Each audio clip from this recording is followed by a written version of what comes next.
Alors l'Esprit, ça c'est un sujet. Le Saint-Esprit, c'est un grand sujet. Très grand. Et je crois qu'on ne finira pas de découvrir des choses concernant le Saint-Esprit. En tout cas, Jésus-Christ est parti et il a envoyé le Consolateur, le Saint-Esprit. Dans Jean 16, verset 8, il est dit, « Et quand il sera venu, il convaincra le monde en ce qui concerne le péché, la justice et le jugement. En ce qui concerne le péché, parce qu'il ne croit pas en moi, la justice, parce que je vais au Père et que vous ne me verrez plus, le jugement, parce que le prince de ce monde est jugé. » J'ai encore beaucoup de choses à vous dire, mais vous ne pouvez pas les porter maintenant. Quand le Consolateur sera venu, l'Esprit de vérité, il vous conduira dans toute la vérité, car il ne parle pas de lui-même, mais il dira tout ce qu'il aura entendu, et il vous annoncera les choses à venir. Il me glorifiera parce qu'il prendra de ce qui est à moi et vous l'annoncera. L'Esprit Saint a été envoyé. Le Saint-Esprit a une mission. Il a un but. Tous les chrétiens, tous ceux qui ont accepté Jésus-Christ, ont le Saint-Esprit. Tous. Parce que Dieu a un plan. Il a un plan, Dieu. Dans ce plan, nous faisons tous, nous, partie de ce plan. Alors, c'est bien, si on a le Saint-Esprit, que tout le monde ait le Saint-Esprit, c'est très bien. Mais, quelle est l'action du Saint-Esprit dans notre vie? Pourquoi le Saint-Esprit est bien dans notre vie? Et quel est le but qui vient dans notre vie? Parce qu'aujourd'hui, vous savez tous, hein, et je crois qu'Antoine l'a exprimé, on fait dire tout et n'importe quoi, des choses de l'esprit. Hein? Et je crois que c'est important que le chrétien il puisse au moins se situer par rapport au Saint-Esprit. Je crois qu'il y a des gens, peut-être ils se disent j'ai pas le Saint-Esprit, d'autres qui disent j'ai le Saint-Esprit, peut-être d'autres disent j'ai le Saint-Esprit et ça se voit à cause de cela, ou à cause de ceci, ou à cause de cela, je ne sais pas. Mais il est important qu'on puisse comprendre qu'est-ce que Dieu attend, qu'est-ce que Dieu veut faire. On a dit et on a commencé par dire une chose, je crois que c'est la plus importante de toutes les choses, c'est que Dieu nous a aimés. Ça, je crois que c'est le point de départ de cette rencontre qu'il y a entre nous et Jésus-Christ. C'est l'amour. Et on le verra par la suite de ce message, on terminera par ça. Mais le Saint-Esprit est venu, et la Bible le dit clairement là, il convaincra le monde. Alors, s'il est en nous, ça veut dire, si je comprends bien cette parole, ça veut dire que nous allons être utilisés à ces fins-là, puisque l'Esprit de Dieu est en nous. Et si bien l'Esprit de Dieu est en chacun de nous, il va nous utiliser, nous tous, pour faire ce qu'il dit ici, nous utiliser pour convaincre le monde de péché, de justice et de jugement. Et ça, c'est cette mission. C'est pour ça que nous avons le Saint-Esprit.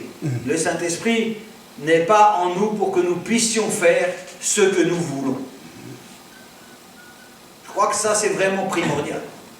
De saisir pourquoi le Saint-Esprit nous a été donné. Or, il y a une plus grande vision que simplement le fait de dire « ouais, nous ne faisons pas ce que nous voulons ». Or, le Saint-Esprit, on peut le laisser s'exprimer ou on peut lui fermer la porte.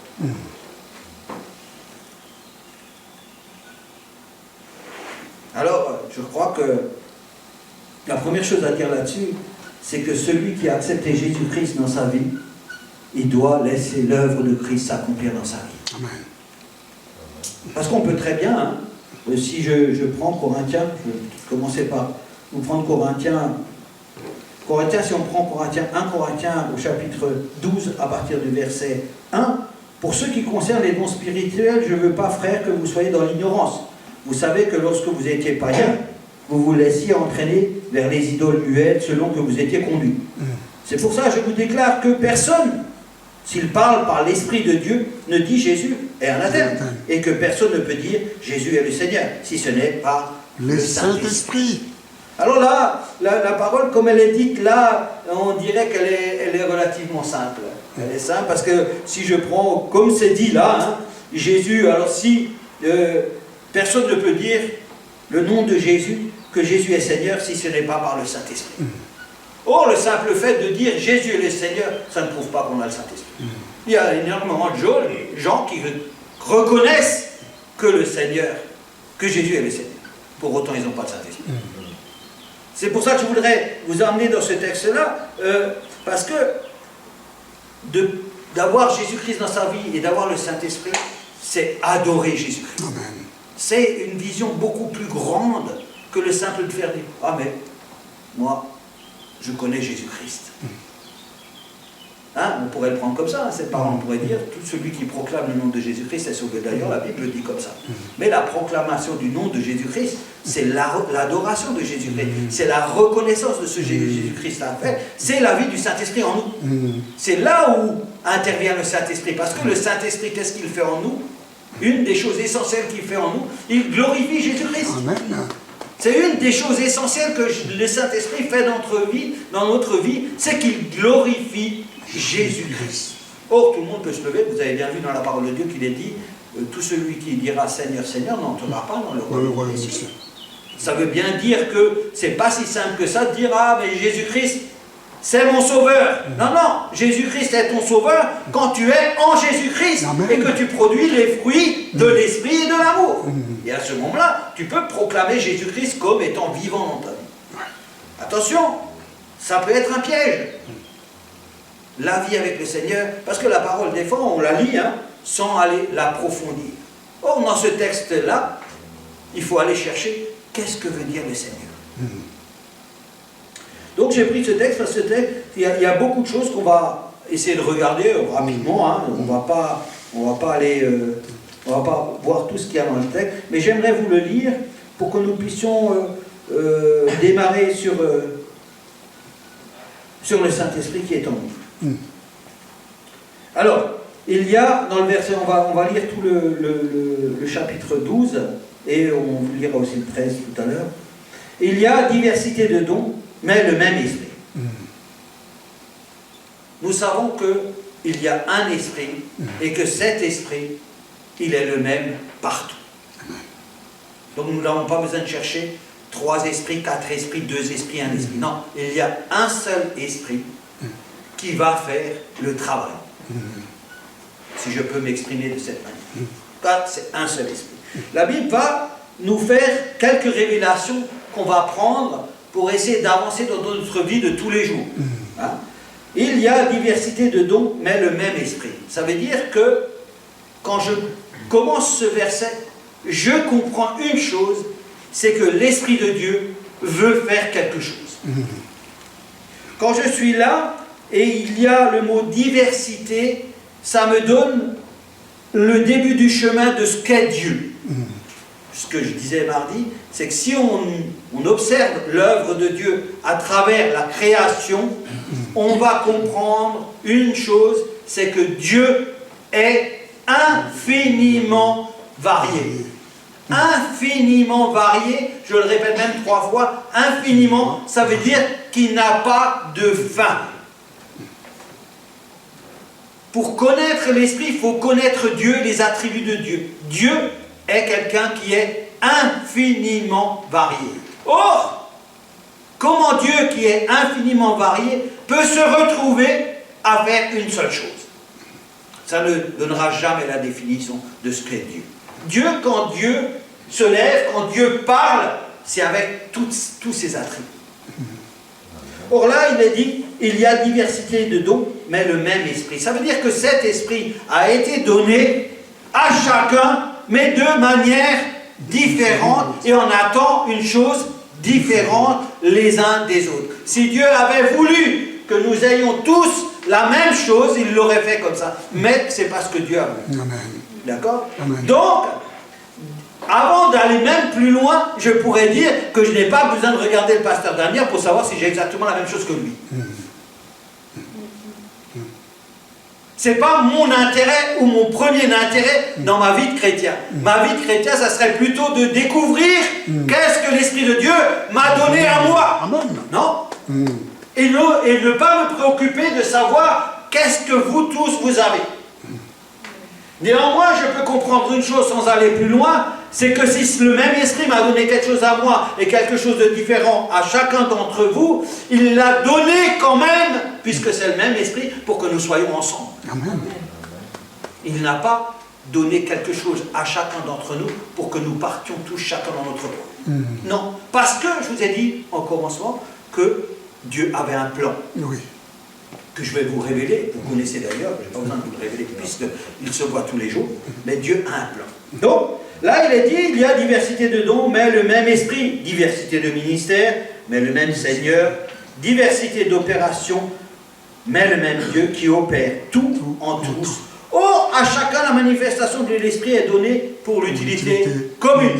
Donc on a déjà un premier point, hein, c'est que l'Esprit de Dieu qui travaille en nous a été donné, non pas pour faire ce qu'on veut, non pas pour paraître, non pas pour être le plus beau, non pas pour être le plus grand, non pas pour guérir le monde entier et nous faire voir, non pas pour tout ça, non. Il a été donné pour l'utilité commune. C'est des points que peut-être vous avez l'habitude d'entendre, mais vous ne savez pas à quel point ces points-là sont importants. Ça veut dire que quand on parle de commun, c'est on réunit les choses, on les disperse pas. On les disperse pas. Ça veut dire que là, il y a une double intention. Ça veut dire que dans l'œuvre du Saint-Esprit, il y a que chacun doit être équipé selon la bonne volonté de Dieu, mais de façon différente pour être ensemble. Amen. Hein? C'est comme si maintenant, demain on déclarait la guerre. Hein? Je ne sais pas, il y a des gens qui roulent dans les tanks, il y a des gens qui roulent dans les hélicoptères, il y en a qui sont dans les avions, mais en tout cas l'armée française, elle est variée. Pas infiniment variée, mais elle est variée. Or là, on voit que l'Esprit de Dieu est infiniment varié. Ça veut dire qu'on peut comprendre que dans le peuple de Dieu, la représentation de tout ce qu'il faut existe. Nous ne pouvons pas sous-estimer l'œuvre du Saint-Esprit en pensant une seule fois qu'il manquerait quelque chose dans l'œuvre de Christ. Or, l'œuvre de Christ, Jésus-Christ l'a dit lui-même, tout a été accompli, et ce mot-là, c'est quelque chose de très important. Ok, on n'est pas allé dans les profondeurs des choses, mais ce n'est pas nécessaire aujourd'hui. Donc, moi, je veux comprendre que si l'Esprit de Dieu se manifeste dans ma vie, il doit se manifester pour l'utilité commune. Et non pas pour mes besoins personnels. Donc je sais déjà que si j'ai des besoins tout à fait particuliers qui ne sont pas dans le cadre de ce que l'Esprit de Dieu, mes prières resteront vaines. Jésus-Christ, qu'est-ce qu'il est venu faire? Est-ce que vous pouvez me dire une seule chose que vous savez que Jésus-Christ est venu faire dans ce monde? Si ce n'est, je crois que la seule chose qu'on peut dire, il est venu sauver ceux qui étaient perdus. Il est venu pour les autres. Il n'est pas venu construire de maison. Non, il n'est pas acheté de voiture. Il n'est pas parti en vacances. Il n'avait pas un programme pour sa retraite. Il n'avait pas d'assurance vie. Il n'avait pas tout ça. Il n'est pas venu travailler. Il est venu dans un seul but. Il est venu parce qu'il avait l'amour. Et cet amour a déclenché qu'il est venu pour les autres. Ça veut dire qu'il s'est mis au service de l'utilité commune des autres. Or, nous-mêmes, Jésus-Christ, à travers le Saint-Esprit, attend de nous que tout ce qui se fasse pour les autres. Amen. Or, quand vous ne faites pas pour les autres, vous devez vous arrêter et poser une question, dire qu'est-ce que je suis en train de faire. C'est quelque chose d'important de ne pas aller vite. Le Saint-Esprit n'est pas pressé. Donc, à chacun la manifestation de l'Esprit est donnée pour l'utilité commune. Et nous tous, qui avons accepté Jésus-Christ dans notre vie, nous avons été enrôlés tous pour servir Dieu pour l'utilité commune. Et, bien entendu, quand on se met au service de Dieu, Dieu, la première chose qu'il va faire pour nous tous, une grande chose, il va nous équiper du Saint-Esprit.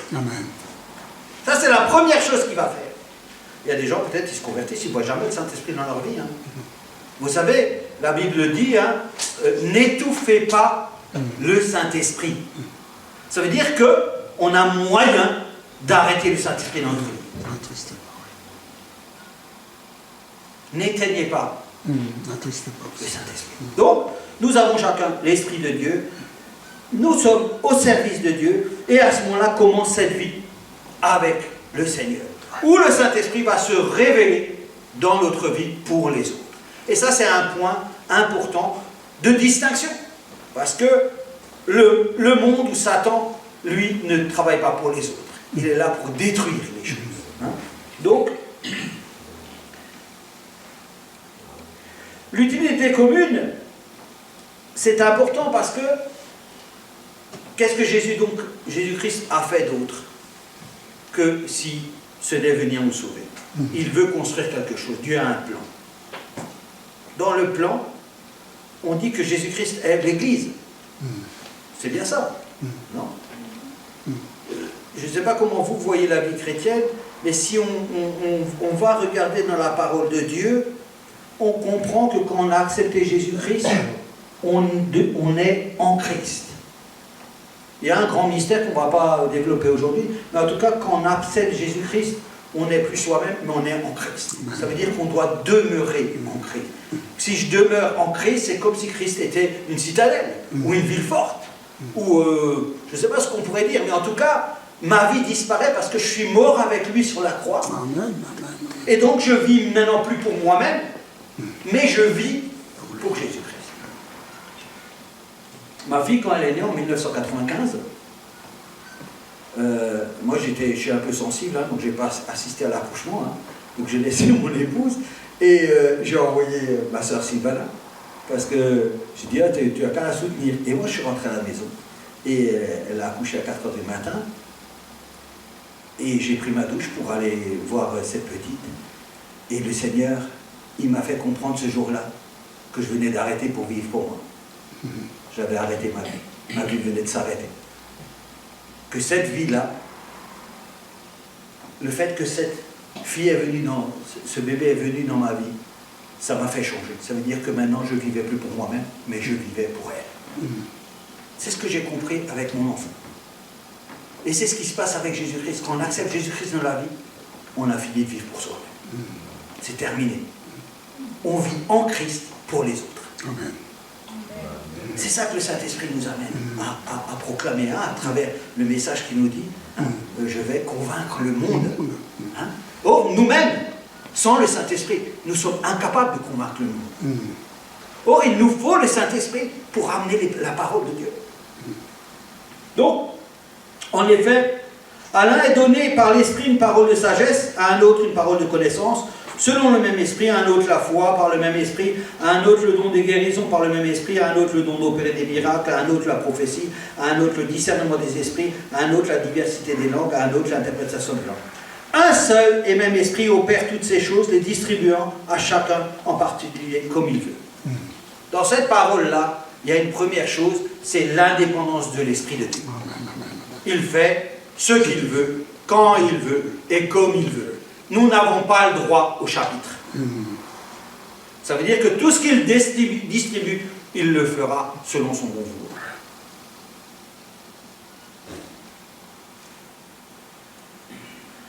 Là, il y a une multitude de choses qui se passent.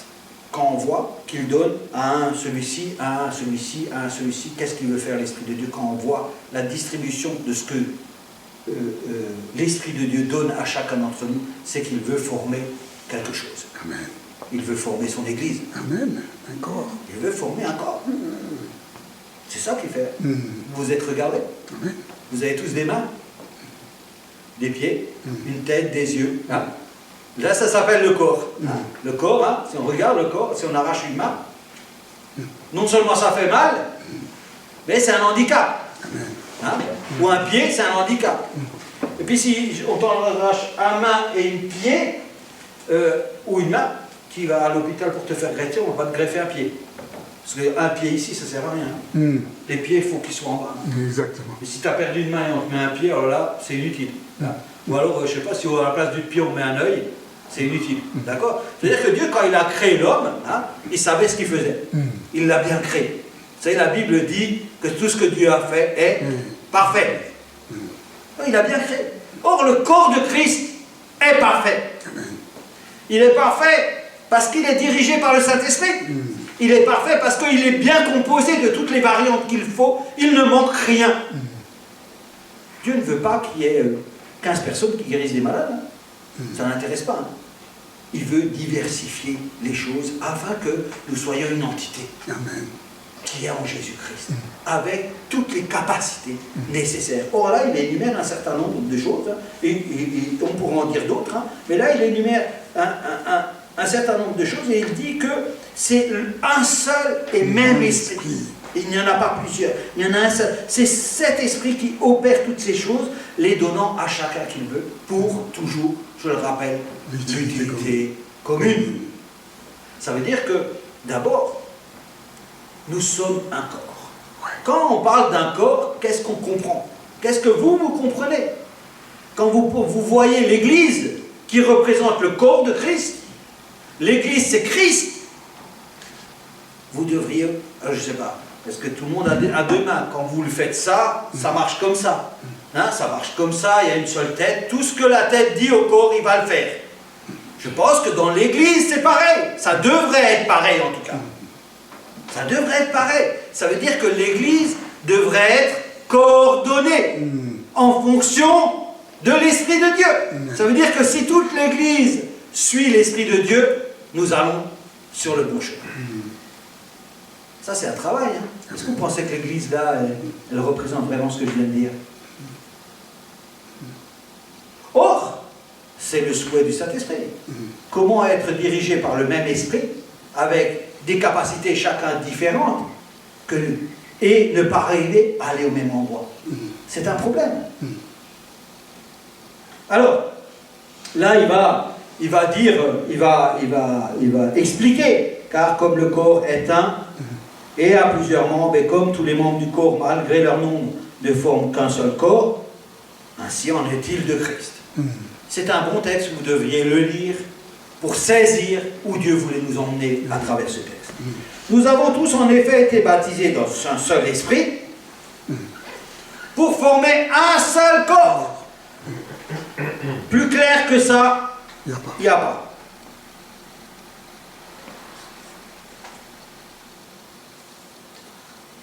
Soit juif, soit grec, soit esclave, soit libre, et nous n'avons tous été abreuvés d'un seul esprit.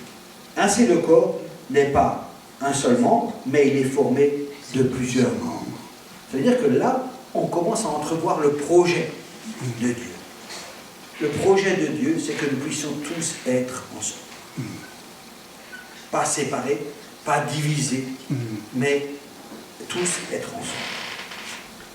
Ainsi, le corps n'est pas un seul membre, mais il est formé de plusieurs membres. Si le pied disait, parce que je ne suis pas une main, je ne suis pas du corps, ne serait-elle pas du corps pour cela, hein?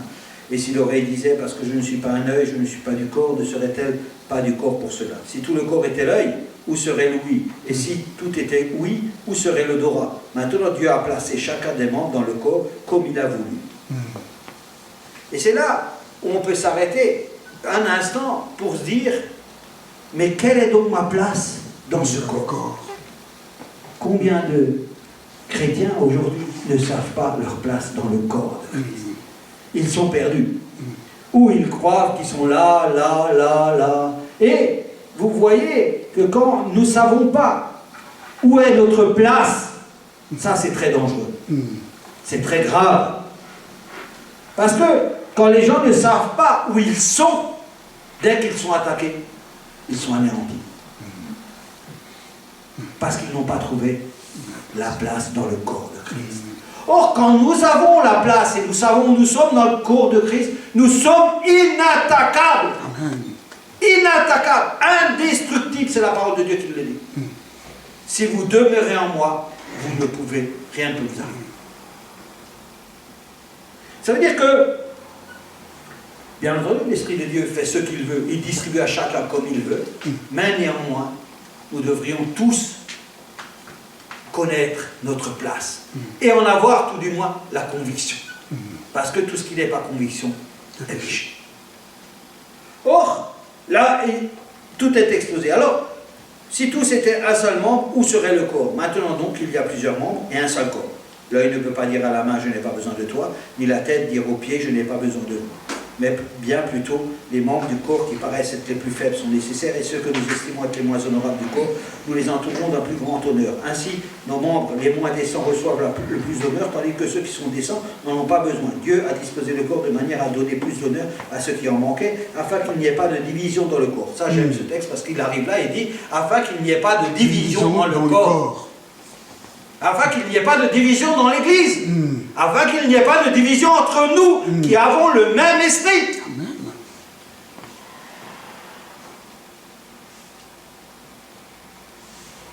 Ce texte est rempli, hein, mais que les membres également sont... Alors, afin qu'il n'y ait pas de division, premier point, dans le corps, mais que les membres aient également soin les uns des autres, deuxième point.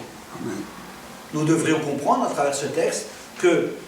Alors, hein, je vais essayer d'y arriver après, mais on pourrait dire, hein, tiens, mais c'est quoi les fruits de la manifestation de l'esprit dans le chrétien?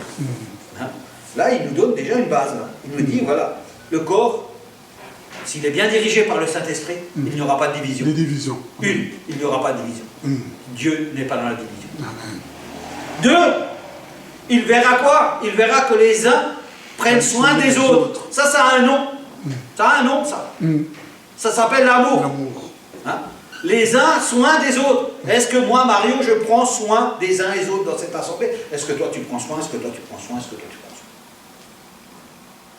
Ou est-ce que je m'en fous? Ou est-ce que j'attends les autres qui prennent soin de moi? Et si un membre souffre, tous les membres souffrent avec lui. Si un membre est honoré, tous les membres se réjouissent avec lui. Vous êtes le corps de Christ et vous êtes ses membres, chacun pour sa part. Et Dieu a établi dans l'Église, premièrement les apôtres, deuxièmement des prophètes, troisièmement des docteurs, ensuite ceux qui ont le don des miracles, puis ceux qui ont les dons de guérir, de secourir, de gouverner, de parler diverses langues. Tous sont-ils apôtres? Non. Tous sont-ils prophètes? Non. Tous sont-ils docteurs? Non. Tous ont-ils le don de miracle? Non. Tous ont-ils le don de guérison? Non. Tous parlent-ils en langue? Non. Tous interprètent? Non. Aspirons donc les meilleurs, et je vais encore vous montrer une voie par excellence. Il veut nous montrer, le Seigneur, il veut nous montrer. C'est ce que j'ai commencé quand je vous l'ai dit. Nous n'avons pas à chercher si je ressemble à quelqu'un ou pas dans l'Église. Je dois me préoccuper de savoir quelle est ma place, quel est mon rôle au sein de cette Église et quelle est mon action. Une fois que j'ai déterminé ces choses-là, il faut que je sois pour l'utilité commune et que je bénéficie de la vigilance qui me permet de prendre soin des autres, de les aimer et d'être avec eux, de partager. Ça, c'est l'Église que Dieu veut créer. C'est pour ça qu'il a donné son esprit. Il a donné son esprit pour bien d'autres choses encore. Oui. Mais pour cette chose-là dont on parle ce matin, il l'a donné pour ça.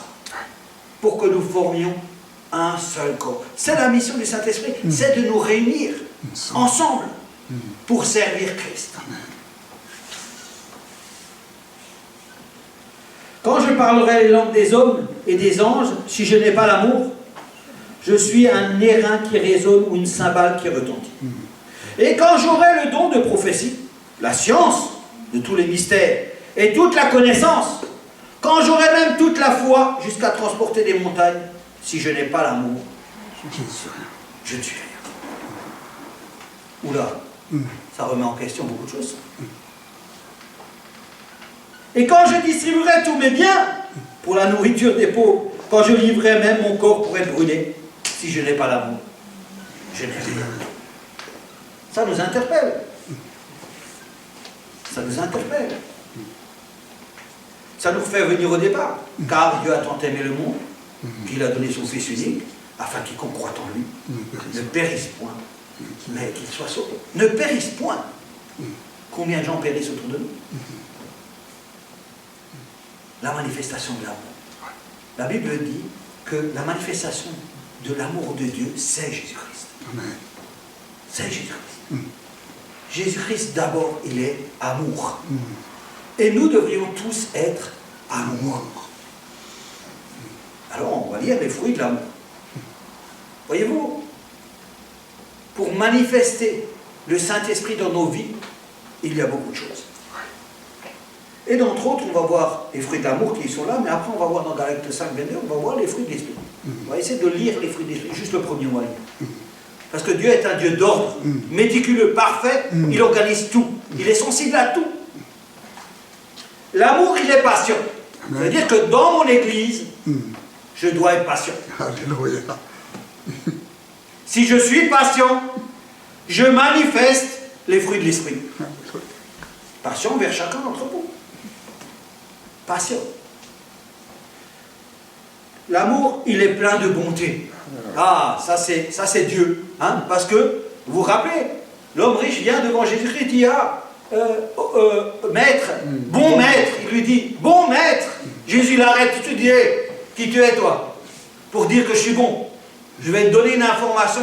De bon, il n'y a que Dieu. Mais là, la parole, elle dit, il est plein de bonté. Ça veut dire qu'il est rempli de Dieu. Parce que le seul qui est bon, c'est Dieu. Or, si lui, il nous dit que nous devrions être bons, ça veut dire que nous devrions être remplis de Dieu. Or, Dieu, c'est l'Esprit. Amen. Voilà. Donc, il est plein du Saint-Esprit. Il est bon. L'amour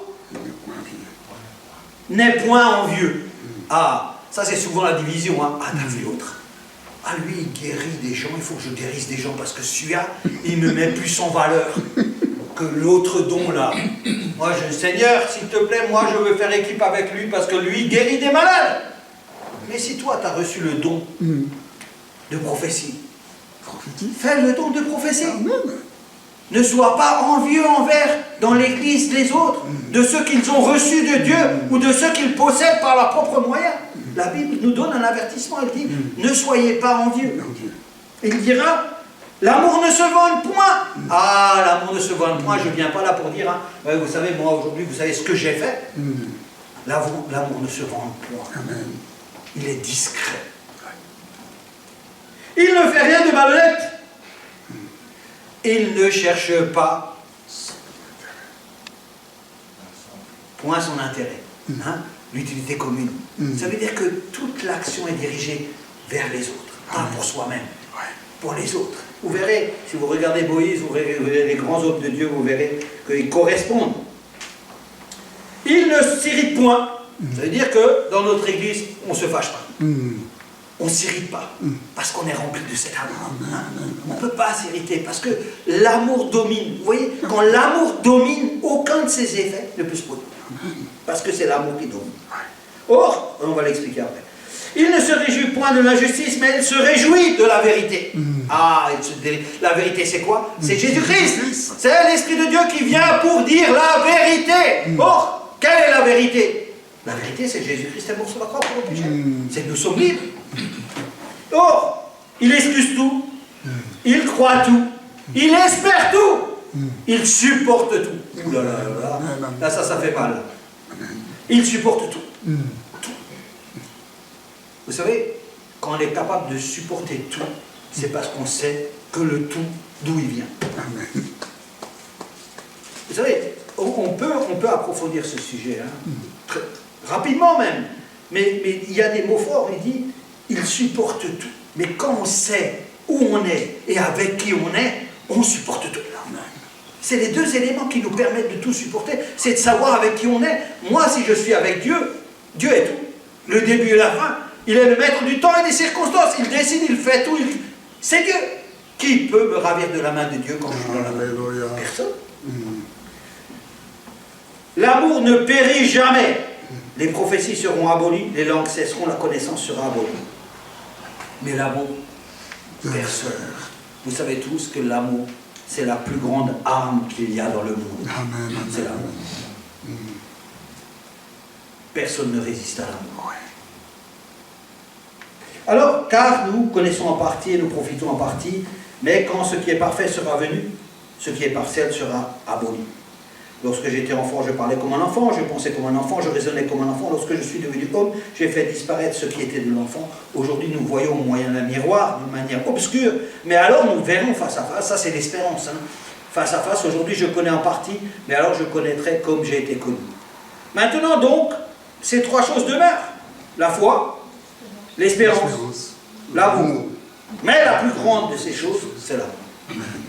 Et la Bible n'a pas dit que la foi et l'espérance ne servent à rien. Elle n'a pas dit ça. Hein. Elle a dit que la plus grande, c'est l'amour de Dieu. La première chose que Dieu a manifestée, c'est son amour. C'est la plus grande chose que Dieu a manifestée. C'est l'amour de Dieu. Or, comment nous l'avons vécu cet amour, si ce n'est en voyant que son Fils, celui qui l'aimait, a pris notre place. Alléluia. Dieu veut nous rendre attentifs à cette parole pour nous dire, peut-être qu'il y a des chasseurs de Saint-Esprit. Hein. Il y a des chasseurs de toutes sortes. Mais il veut simplement recentrer les choses. Celui qui a l'Esprit de Dieu, il a ce que Dieu a manifesté à travers Jésus-Christ. Ça veut dire, il a l'amour. Oh. C'est ça qu'il veut dire, Dieu. Il veut dire, ouais, vous pouvez avoir la foi, vous pouvez guérir des malades, vous pouvez tout faire, vous pouvez changer le soleil, vous pouvez tout faire. Mais vous devez avoir comme moi, la première chose que j'avais, c'est l'amour. C'est ça que j'ai manifesté à travers Jésus-Christ. C'est l'amour. Or, c'est quand on a l'amour qu'on manifeste toutes ces œuvres-là, qu'on comprend qu'on est et qu'on demeure en Jésus-Christ. Oui, c'est un grand tableau. Hein. Peut-être même un tableau qui peut inquiéter. Mais c'est un tableau. Mais, n'oubliez pas, c'est le Saint-Esprit qui nous amène là. C'est l'œuvre du Saint-Esprit. Il est venu pour nous convaincre. Attention. Il est venu pour nous convaincre de vérité, de justice et de jugement. Or, cet esprit, nous devons lui laisser. Nous devons lui donner la possibilité d'opérer ce changement dans nos vies. C'est-à-dire que nous ne devons pas l'arrêter. Alors, je ne vais pas être long. Je vais terminer. J'aimerais qu'on aille dans Galates pour voir les fruits de l'esprit. Galates 5, 22. Hein.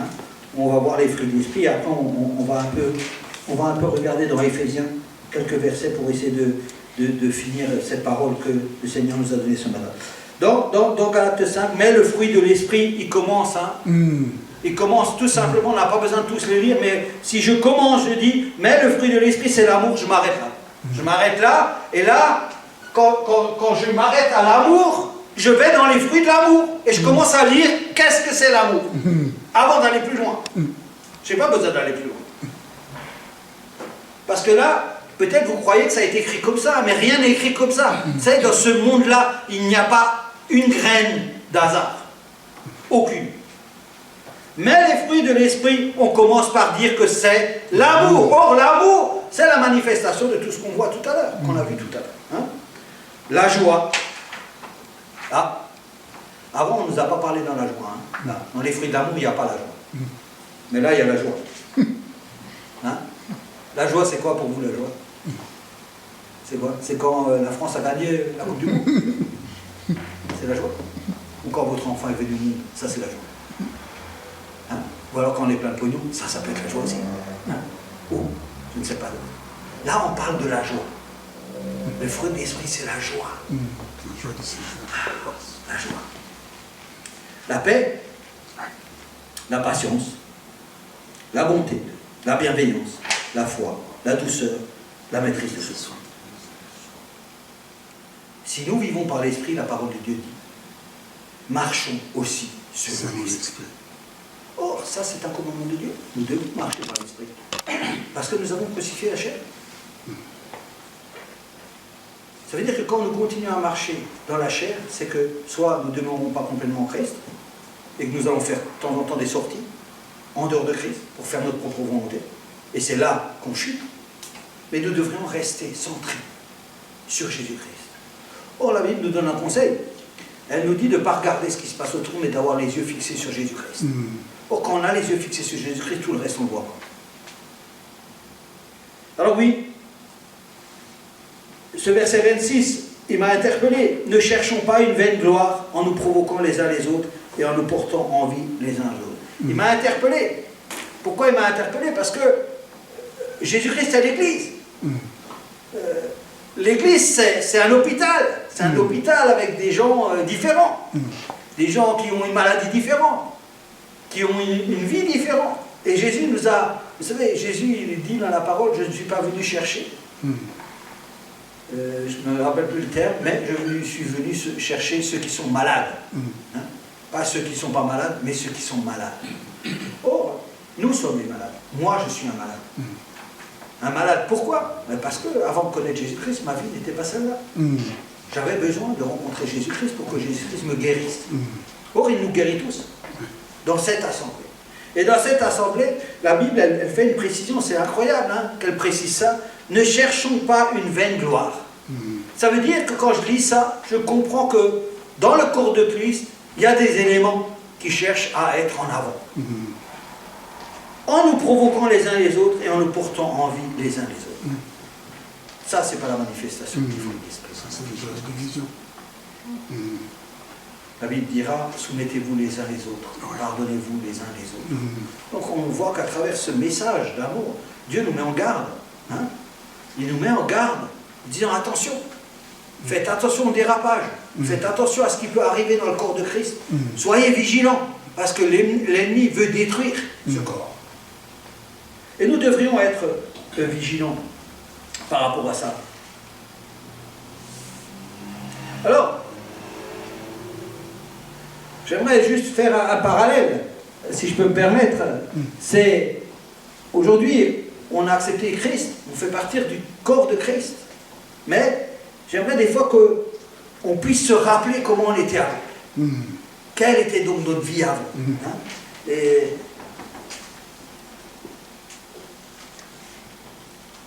j'aimerais lire dans Éphésiens 2, à partir du verset 1 jusqu'au verset 13, j'aimerais revenir là-dessus.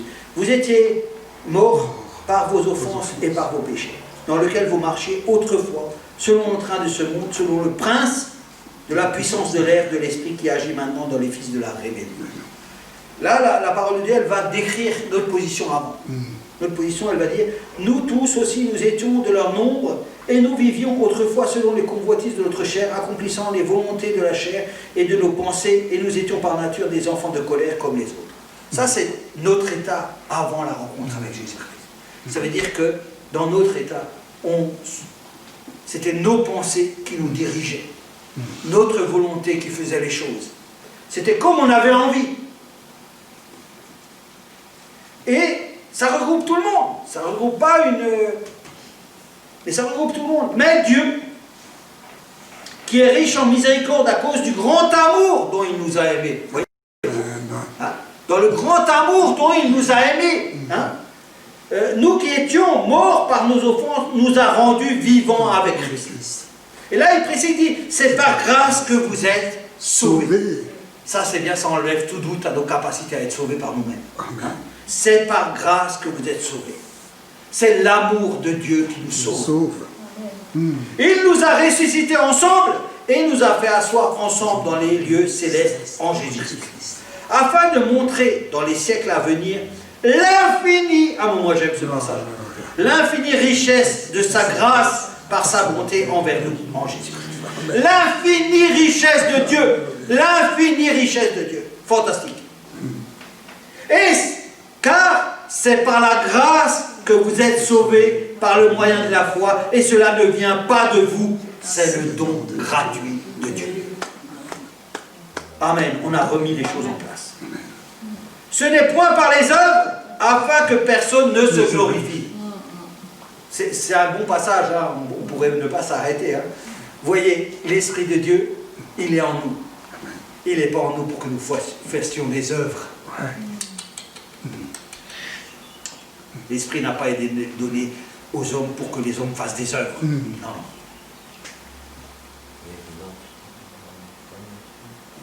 On y reviendra. Ce n'est pas par les œuvres afin que personne ne se glorifie, car nous sommes son ouvrage ayant été créé en Jésus-Christ pour de bonnes œuvres que Dieu a préparées d'avance. C'est ça la différence. Que Dieu a préparées d'avance. Mais pour voir les bonnes œuvres que Dieu a préparées d'avance, je vais vous dire quelque chose. Soit il faut avoir une super vue 10 sur 10, porter des lunettes, mais il faut être très attentif pour ne pas les louper. Parce que quand tu es né, hein, Jean-Hugues, quand tu es né, Dieu avait déjà préparé des bonnes œuvres d'avance pour toi. Tu n'étais même pas encore né. Que Dieu a déjà préparé ces bonnes œuvres pour que tu puisses les faire. Je dis toi comme nous tous ici. Hein. Ce n'est pas individuel, mais comme nous tous ici. Car nous sommes son ouvrage. C'est pourquoi vous, autrefois païens dans la chair, appelés incirconcis par ce qu'on appelle circoncis, et qui le sont en la chair par la main de l'homme, souvenez-vous que vous étiez en ce temps-là, sans Christ, privés du droit de cité en Israël, et étrangers aux alliances de la promesse, sans espérance, et sans Dieu dans le monde. Mais maintenant, en Jésus-Christ, vous qui étiez jadis éloignés, vous avez été rapprochés par le sang de Jésus-Christ. Et on pourrait lire jusqu'au bout. Et je vais partir sur le verset 19, pour terminer de 19 à 22, j'aimerais terminer par là. Ainsi donc, vous n'êtes plus des étrangers. Voyez-vous, notre statut a changé. C'est fini. On a changé de statut. Hein. Quand on est chrétien, on n'est plus pareil. On est habité par l'Esprit de Dieu, notre statut a changé. On peut dire, attention, je ne suis plus le même, mon statut a changé. On peut le proclamer. Hein? On n'est plus considérés comme des étrangers. Ah, c'est fini. Ni des gens du dehors. Non, on ne vit plus dehors. C'est fini. Il y a ceux qui vivent dehors et ceux qui vivent dedans. Nous, nous étions dehors. Nous avons été rapprochés par le sang de Christ. Maintenant, nous vivons dedans. Mais vous êtes concitoyens des saints, gens de la maison de Dieu.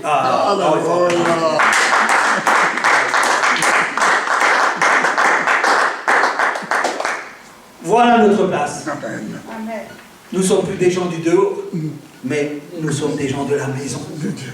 Moi j'aime quand le pasteur il parle ça, il aime bien parler de ça. Vous avez été édifiés sur le fondement des apôtres et des prophètes, Jésus-Christ lui-même étant la pierre angulaire. En lui, tout l'édifice c'est nous, hein, tout l'édifice, bien coordonné, hein? Bien, Antoine, je me rappelle les premiers sages qu'il avait fait, il avait une photo ici avec des briques. Hein? Et il avait mis ces briques bien coordonnées. On voyait que l'édifice ne pouvait pas tomber. D'ailleurs, si vous mettez une brique sur une brique, le mur il va tomber. Mais si vous mettez une brique et une au milieu qui se lie, alors il ne tombe pas. Là. Alors là, il dit, bien coordonné s'élève pour être un temple. Une maison forte. Amen. Une puissance. Une lumière. Hein? Saint dans le Seigneur. En lui, vous êtes aussi édifiés pour être une habitation de Dieu en l'Esprit. Voilà notre vision. Amen. Voilà notre but de cet esprit venu. Il est en nous. Notre finalité, c'est quoi? La chair va mourir. On restera que l'Esprit. Que ça. Donc, oui, nous devrions être interpellés par le plan parfait de Dieu qu'il attend pour chacun d'entre nous. Trouvons notre place. Lisons la parole pour savoir, pour connaître les fruits de l'amour, les fruits de l'esprit, comment se manifeste dans notre église. Est-ce que moi, j'ai quelque chose à faire dans cette église? Oui. Est-ce que toi, tu as quelque chose à faire dans cette église? Oui. Ne va pas ailleurs. Moïse, il n'a pas pu partir. Hein. Moïse, il a tué un Égyptien. Il a dit, bon, maintenant, moi, je vais régler le problème de Dieu. Je vais tuer les Égyptiens. Parce qu'il a vu hein, que son peuple était maltraité. Donc, il s'est dit, je vais le faire. Il a commencé à le faire, il en a tué un, et il s'est enfui. Il a eu peur. Il n'a pas pu tuer le deuxième, ni le troisième, ni le quatrième. Non, il s'est enfui. Dieu l'a pris, là, il a dit, bon, écoute, Moïse, tu vas maintenant, toi, tu vas passer 40 ans à gérer les moutons. Pendant 40 ans, il a fait les moutons, hein, Daniel. 40 ans. Il allait faire les trucs. 40 ans. Mais Moïse, il aurait pu se dire au bout de 2 ans, écoute Seigneur, hein, ça fait déjà 2 ans. Hein. Peut-être aujourd'hui, je devrais aller, hein, m'en occuper. Hein. 40 ans. Au bout de 40 ans, le gars, il a dû se dire, Dieu m'a oublié. J'avais des trucs à faire, mais il a dû m'oublier parce que ça fait 40 ans que je fais la même chose. Et là, au bout de 40 ans, Dieu vient dire, écoute, j'ai une mission pour toi. Il ne lui a pas dit tout de suite qu'il avait encore 40 ans avec lui.